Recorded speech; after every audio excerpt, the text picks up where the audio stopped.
সুপ্রিয় দর্শক, দেখতে পাচ্ছেন এই যে এই মাঝখানে ছোট গাছটা দেখতে পাচ্ছেন, এটা একটি নিম গাছ।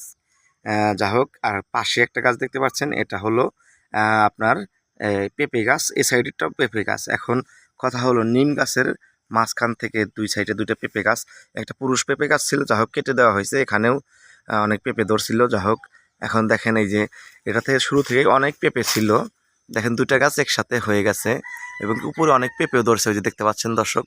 তো এখন সবাই কমেন্টে বলবেন এই পেঁপেগুলো খাওয়া যাবে কিনা, আর এতে কোনো সমস্যা হবে কিনা। খুবই মানে আজগবি বিষয় জিনিসটা।